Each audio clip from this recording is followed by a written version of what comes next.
Vous avez déjà vu des derbies faciles? Ah, C'est bien, c'est une belle mise en boîte.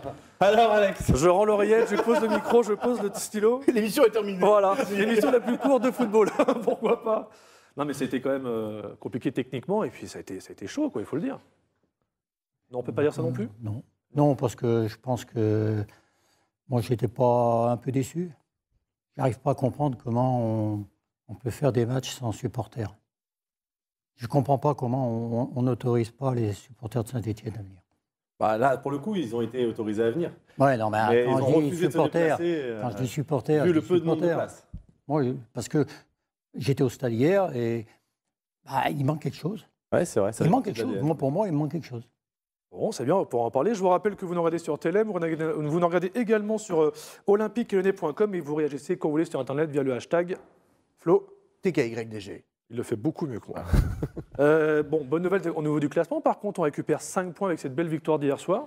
Alors, après c'est toujours pareil, c'est pas une belle victoire. La victoire est belle parce que c'est un derby. Voilà. Mais Ça, on l'a beaucoup entendu hier soir. Ça. dans le contenu, dans la manière de jouer, c'est vrai que voilà, il y a beaucoup de choses à voir et à revoir et à dire.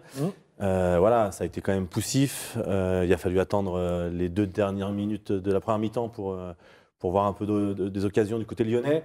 On a eu la possession du ballon, mais très stérile.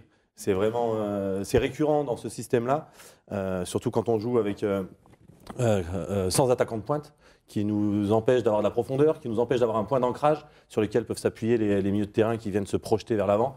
Donc ce système-là, moi, j'aime pas mal parce qu'offensivement, ça peut apporter des choses, mais aujourd'hui, sans attaquant de pointe, ça me correspond pas, ça me va pas. Mettre Fekir en pointe, c'est quand même. Enfin, en même temps, est-ce qu'on a vraiment le choix? Pour l'instant, le temps que l'infirmerie se vide un petit peu. Robert?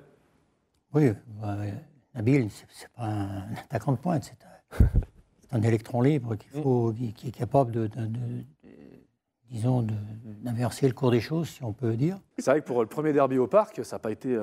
Mais après, voilà, On regarde la victoire. On regarde la victoire. Voilà, la victoire, elle est là. Après, il ne faut pas non plus. On est là pour analyser, pour parler un peu tactique, un peu technique, forcément. Mais c'est vrai que voilà, on a quand même gagné. Il y a des choses positives à retirer. Positives à retirer. C'est laborieux. C'était laborieux, mais moi ce que j'aime, justement, le premier but correspond vraiment à l'abnégation qu'a mis l'OL quand même dans ce match-là. C'est-à-dire que sur le premier but, Nabil Fekir est auto-duel avec un défenseur stéphanois, il est accroché même. Et puis il y va. Et malgré tout, il a toujours cette ténacité de poursuivre son action. Il tombe pas. Il y a d'autres attaquants qui seraient tombés pour obtenir un coup franc. Là, il poursuit son effort, il poursuit son idée et il fait un très beau centre pour Darder qui se projette et qui arrive lancé. Voilà, donc en termes d'état d'esprit, c'est ce qu'il faut, c'était des ingrédients qu'il fallait mettre dans un derby.